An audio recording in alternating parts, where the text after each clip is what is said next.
अब जैसा कि आप जानते हैं कि मोटापा ही सारी बीमारियों का जड़ है आज की डेट में। मोटापा यानी कि it is a part of metabolic syndrome. जो मेटाबॉलिक सिंड्रोम एक हम लोगों ने बीमारी का नाम दिया है जिसमें कि 4-5 कंपोनेंट होते हैं, वो सारी बीमारियों की जड़ है। मोटापा मतलब कि बीएमआई और विसरल फैट आपका ज़्यादा है नॉर्मल आदमी से, तो आपको डायबिटीज़ होने का खतरा नॉर्मल आदमी से ज़्यादा होता है। आपको कार्डियोवैस्कुलर डिजीज़ होने का खतरा आपके अन्य लोगों से ज़्यादा होता है।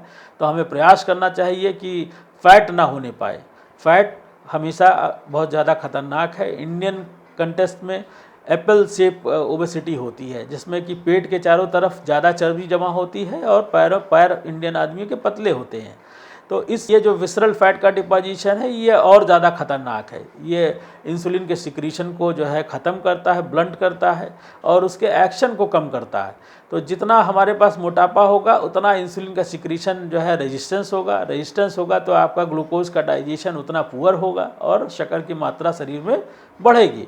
तो ये एक दूसरे के पूरक हैं। डायबिटीज़, मोटापा एक दूसरे के पूरक हैं। अगर आप बहुत ज़्यादा मोटे हैं, बहुत ज़्यादा विसरल फैट है, तो आपको डायबिटीज़ होने का खतरा भविष्य में भी ज़्यादा रहेगा और भी बीमारियों का होने का खतरा ज़्यादा रहेगा, जैसे कि ब्लड प्रेशर, डायबिटीज़, कोलेस्ट्रॉल, इन सब का भी खतरा ज़्यादा रहता है।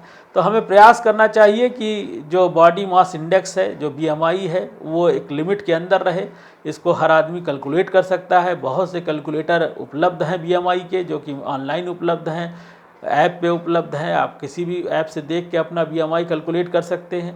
बीएमआई कैलकुलेट करने के बाद ये तय कर सकते हैं कि आप ओबीज़ हैं कि नहीं हैं या किस श्रेणी में आते हैं। थोड़ा से ओबीज़ हैं कि ज़्यादा ओबीज़ हैं, तो आपको वो श्रेणी, उसमें वैल्यूज़ आती हैं, उस वैल्यूज़ से आप डिसाइड कर सकते हैं। आपको किसी डॉक्टर के पास जाने की ज़रूरत नहीं है इस चीज़ को डिसाइड करने के लिए। केवल आपको हाइट और वज़न आपको पता होना चाहिए। बीएमआई कैलकुलेटर ऑनलाइन बहुत से साइट पे उपलब्ध हैं। आप उसको जब जैसे फीड करोगे एक वैल्यू आ जाएगी। अगर वो वैल्यू उससे ज़्यादा है तो आप ओबीज़ हो, अगर उससे कम है तो आप ठीक हो।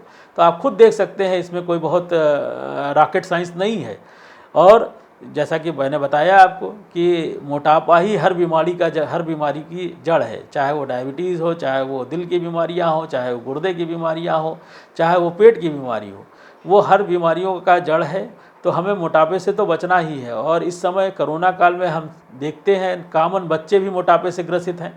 तो हमको अपने बच्चों को भी प्रेरित करना होगा कि वो आगे आके खेलें और वॉक करें, फिजिकल एक्टिविटी करें, जिससे कि वो मोटापे से न ग्रसित हों। केवल पारिवारिक इतिहास ही इम्पॉर्टेंट नहीं है। नो डाउट कि जेनेटिक्स इम्पॉर्टेंट रोल प्ले करता है, लेकिन ऐसा नहीं है कि केवल वही एक कारक है। बहुत से कारक हैं, जिसमें कि अभी हम लोगों ने डिस्कशन किया कि मोटापा एक कारण है, इनएक्टिविटी एक कारण है, फूड हैबिट एक कारण है, पुअर लाइफ स्टाइल एक कारण है। ये सारे कारण हैं। बहुत से दवाइयाँ हैं जिनसे डायबिटीज़ हो जाती हैं, जैसे कि स्टेरॉयड का ज़्यादा सेवन करने से डायबिटीज़ हो जाती है। तो बहुत सी चीज़ें हैं। किसी एक चीज़ को हम इस पे, ये मल्टी फैक्टोरियल डिजीज़ है। एक चीज़ को इंगित नहीं कर सकते कि हमारे परिवार में हमारे पिताजी को डायबिटीज़ थी तो हमको होगी कि नहीं होगी। हमें होने की संभावना ज़्यादा है, लेकिन ये तय नहीं कि बिल्कुल हो ही जाएगी। और ये भी तय नहीं कि हमारे पिताजी को जो है डायबिटीज़ नहीं थी तो हमें नहीं होगी। तो हमें होने की संभावना कम है, लेकिन ऐसा नहीं कि नहीं होगी। तो इसके लिए ये मल्टी फैक्टोरियल डिजीज़ है। बहुत सी चीज़ों से मिलकर ये डिजीज़ बनी हुई है। बहुत से फैक्टर हैं जो कि काज करते हैं। उसमें बहुत सी चीज़ें, जैसे कि मैंने आपको अभी बताया ही कि आप अगर एक्टिव नहीं हैं, आपका कैलोरी कंजम्पशन बहुत ज़्यादा है, आपको मोटापा है, स्लीपिंग पैटर्न आपका अच्छा नहीं है, आप अल्कोहल और इन सब चीज़ों का कंजम्पशन बहुत ज़्यादा करते हैं, तो उन सारी चीज़ों पर भी ये डिपेंड करता है। तो केवल एक चीज़ ये नहीं है कि हमारे पिताजी को डायबिटीज़ थी तो हमको होगी, या हमारे पिताजी को डायबिटीज़ नहीं तो हमको नहीं होगी। ऐसा कुछ नहीं कहा जा सकता। ये ज़रूर तय है कि कुछ जीन और जेनेटिक फैक्टर इन्वॉल्व होते हैं, जिससे कि चांसेस ज़रूर बढ़ते हैं फैमिली में कि अगर जिनके हेरिडिटी चली आ रही है। बट अगर वो लाइफस्टाइल को अपना सही रखते हैं और सारी चीज़ें सही रखते हैं, एक्टिविटी अच्छी रखते हैं, खान पीन अच्छा रखते हैं, तो उसमें कोई दो राय नहीं है कि हम इन सब चीज़ों से बच सकते हैं और या हम इस चीज़ को प्रोलॉन्ग कर सकते हैं। तो हमको तो यही देखना है कि बेसिकली ये लाइफस्टाइल डिसऑर्डर है। कितना अच्छा हम लाइफस्टाइल को जो है मेंटेन करते हैं। आज की दौड़ भरी ज़िंदगी में हम अपने स्वास्थ्य को उतना समय नहीं देते हैं जितना कि हमको देना चाहिए, जो कि बहुमूल्य है, जिसके बिना हम रह नहीं सकते। वो हम इतना स्वास्थ्य को टाइम नहीं देते हैं जो कि हमें देना चाहिए। और हमको प्रेरित करना चाहिए अपने बच्चों को भी कि वो हेल्दी लाइफस्टाइल अडॉप्ट करें, क्योंकि आज का ज़माना केवल मोबाइल और मोबाइल गेम और इन्हीं सब चीज़ों का है।